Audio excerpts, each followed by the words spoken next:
ప్రత్యేకంగా చెప్తున్నాం.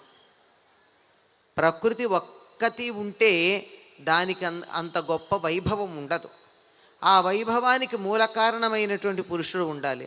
ప్రకృతి లేకపోతే పురుషుడికి ఆ వ్యక్తతే లేదు, తాను వ్యక్తం కావడానికి అవకాశమే లేదు. భగవంతుడు ప్రకృతి రూపంలో వ్యక్తం అవుతాడు కనుక ప్రకృతి రూపంలో వ్యక్తమయ్యేటటువంటి ఆ భగవంతుణ్ణి, ప్రకృతిని పరమాత్ముణ్ణి ఇద్దరినీ ఒక్కచోట కలిపేటటువంటి ఒక అద్భుతమైన వైదిక కార్యక్రమం ఏదైతే ఉందో సంప్రదాయంలో మనకి చెప్పబడినటువంటిది.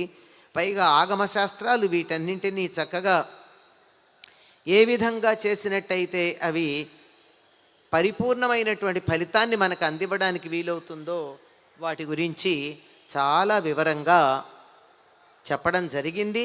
ఆ వివరంగా ఆగమశాస్త్రాలు కళ్యాణ క్రతువు, దాన్ని మామూలుగా అనమండి, క్రతువు అనే చెప్తాం. అంటే అది ఒక రకమైన యజ్ఞం. ఆ కళ్యాణ క్రతువు ఎలా జరపాలో చాలా పద్ధతిగా చెప్పారు. ఆ చెప్పిన దాని ప్రకారంగా ఇవాళ ఇక్కడ మనం కళ్యాణాన్ని నిర్వర్తించుకుంటూ ఉన్నాం. ప్రతిరోజు కూడా దేవతామూర్తుల కళ్యాణాలు ఇక్కడ నిర్వర్తించుకోవడం అన్నది అనూచానంగా సంప్రదాయంగా వస్తూనే ఉంది. సుమారుగా 13 సంవత్సరాలుగా జరుగుతూ ఉన్నటువంటి విశిష్టమైన కార్యక్రమం. ఎప్పుడు ఎక్కడ ఎవరు ఇంత విస్తారంగా ఇంత వివరంగా చేసింది లేదు. ఆ చేస్తూ దానికి ప్రారంభంగా ఏం చేస్తున్నామంటే దీపోత్సవం చేస్తున్నాం. దీపం జ్యోతి పరం బ్రహ్మ దీపం సర్వతమోపహం దీపేన సాధ్యతే సర్వం సంధ్యాదీపం నమోస్తుతే అని సంధ్యా సమయంలో దీపాన్ని పెట్టి సమస్తమైనటువంటి చీకట్లని పోగొట్టమంటున్నాం.